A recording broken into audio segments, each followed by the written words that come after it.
Welcome to fats about AP. నేను Laxman. Social media వేదికగా రెండు అంశాలు బాగా ట్రోల్ అవుతున్న పరిస్థితి.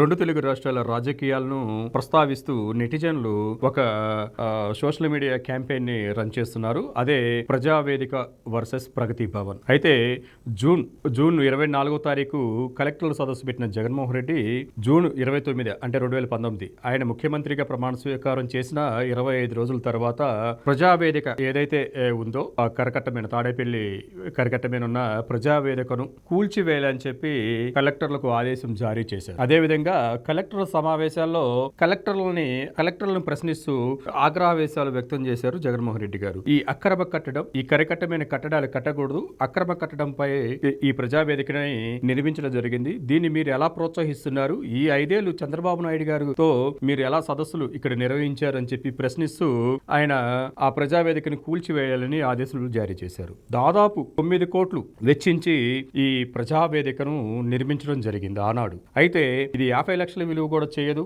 ₹1 విలువ కూడా చేయదు అని చెప్పి ఆనాడు వైసీపీ మంత్రులు పెద్ద ఎత్తున అంటే ఆ ప్రజావేదిక కూల్చివేస్తున్న సమయంలో వీళ్ళు కామెంట్ చేశారు. అయితే మొన్న మధ్య మంగళగిరికి చెందిన మంగళగిరి ఎమ్మెల్యే గారు ఆళ్ల రామకృష్ణారెడ్డి గారు కూడా ఒక ప్రకటన చేశారు. ఆ సమయంలో ఏమని 55 లక్షల విలువ కూడా చేయని ఈ ప్రజావేదిక 9 కోట్లు ఎలా వెచ్చించారు అని చెప్పి ఆనాడు ప్రశ్నించారు. మరి ఈనాడు రాజీనామా చేసి ఇంకా జనాల ముందు ఆయన ఏం ప్రశ్నలు సంధిస్తారో చూడాల్సి ఉంది. ఇది ఇలా ఉంటే తెలంగాణలో దాదాపు 40 కోట్లు వెచ్చించి ప్రగతి భవన్ లో నిర్మాణాలు జరిగాయి.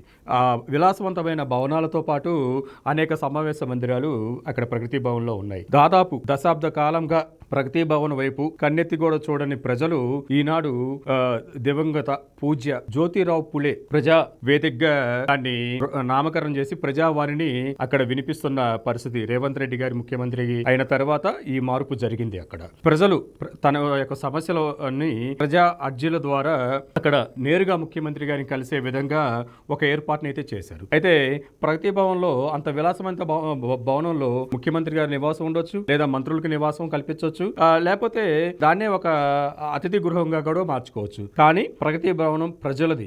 ఆ భవన్ ని అందరికీ అంకితం చేసే విధంగా, ప్రజా సమస్యలు విన్నవించుకునే విధంగా ఒక ప్రజావేదికగా ఆయన మార్పులు చేసి తీసుకొచ్చిన పరిస్థితి అయితే ఉంది. అదే ఇప్పుడు తెలంగాణలో రేవంత్ రెడ్డి అనుసరిస్తున్న విధానాలు, జగన్మోహన్ రెడ్డి ఆంధ్రప్రదేశ్ లో అనుసరిస్తున్న విధానాల్ని కంపారిజన్ చేసుకుంటూ, ఎందుకంటే ఏ కట్టడమైనా ప్రభుత్వం ఒక కట్టడం నిర్మాణాలు చేసింది అంటే ఆ నిర్మాణాలు ఎవరి జేబులో డబ్బులు కాదు, ఎవరి బీరువాలో ఉన్న ఖజానా కాదు, అది ప్రజాదానం వినియోగించే ఆ కట్టడాలు నిర్మాణాలు జరుగుతాయి. అటువంటి నిర్మాణాలని కూల్చివేయటం ప్రజాధనాన్ని దుర్వినియోగం చేసుకోవటమే తప్ప వేరేదేమీ లేదు. మరోవైపు తమిళనాడు గవర్నమెంట్ చూసుకున్నా గానీ అన్నా క్యాంటీన్లు ఆంధ్రప్రదేశ్ లో ఉన్నాయి, తమిళనాడులో అమ్మా క్యాంటీన్లు ఉండేవి. అమ్మా క్యాంటీన్లని రోల్ మోడల్ గా తీసుకొని ఆంధ్రప్రదేశ్ లో అన్నా క్యాంటీన్లని నిర్వహణ స్టార్ట్ చేశారు.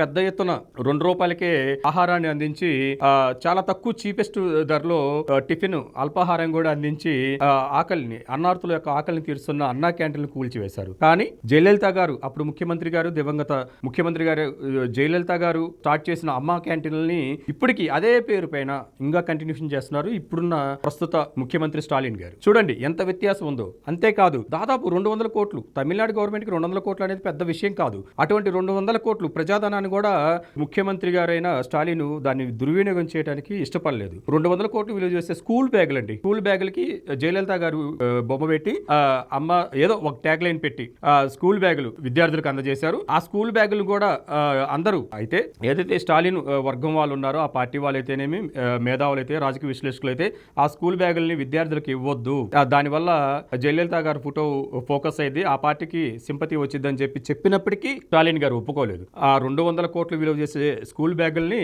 విద్యార్థులకు పంపిణీ చేయడం జరిగింది. ఇలా చూసుకుంటే పక్క రాష్ట్రాల ముఖ్యమంత్రులతో పోల్చుకుంటే ఆంధ్రప్రదేశ్ ముఖ్యమంత్రి జగన్మోహన్ రెడ్డి గారు ఎంత భావదారిద్ర్యంలో ఉన్నారు. కనీస రాజకీయ విషయ పరిజ్ఞానం లేకుండా కూడా ఎందుకు కక్ష సాధింపు చర్యతోనే ఆయన పాలన సాగిస్తున్నారు అని చెప్పి సోషల్ మీడియా వేదికగా ఈ బాగా ట్రోల్స్ అవుతున్న పరిస్థితి ఉంది.